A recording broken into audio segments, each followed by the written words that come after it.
Fale com seus pacientes sobre a relação terapêutica de vocês.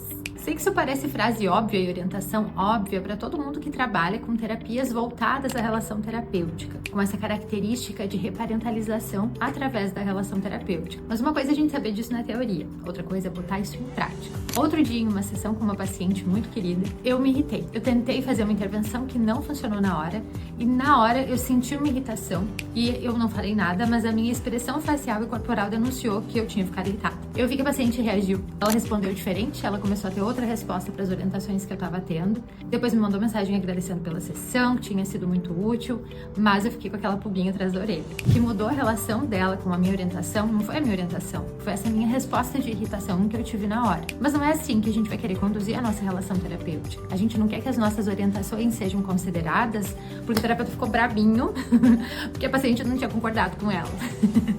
Isso vai acontecer, a gente vai ter essas reações e tá tudo bem, isso faz parte de relações saudáveis. Lembra que uma relação saudável não é uma relação que não tem problema.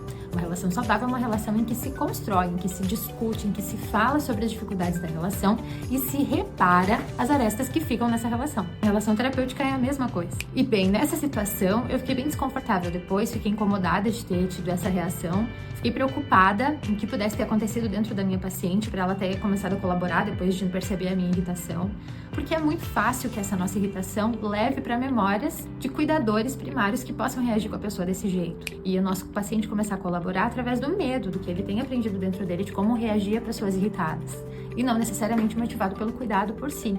E aí, na próxima sessão, tô aqui motivada, né? Temos que falar sobre a última sessão, quero me desculpar com ela por eu ter tido essa reação. Mas entra na sessão, começa a falar de outras coisas, aquele assunto é desconfortável, dá uma vontade de esquecer de falar, mas será que é tão necessário assim? Então vem esse monte de pensamentos tentando sabotar essa intervenção tão importante que é falar sobre a relação, sobre o que aconteceu de desconfortável na relação. Por que esse monte de pensamento tenta sabotar essa intervenção?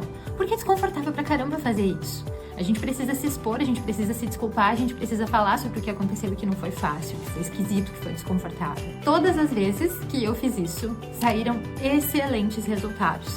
É a partir dessa conversa da relação terapêutica, de a gente poder botar as sandalinhas da humildade, se desculpar quando a gente falhou. E também poder explorar com o paciente o que aconteceu dentro dele com essa experiência. Onde mais essa dificuldade aparece, que sensações apareceram que são familiares. A partir dessa exploração, a gente consegue construir e descobrir coisas super importantes sobre o funcionamento do paciente. Explore com sabedoria as coisas que aparecem na relação terapêutica.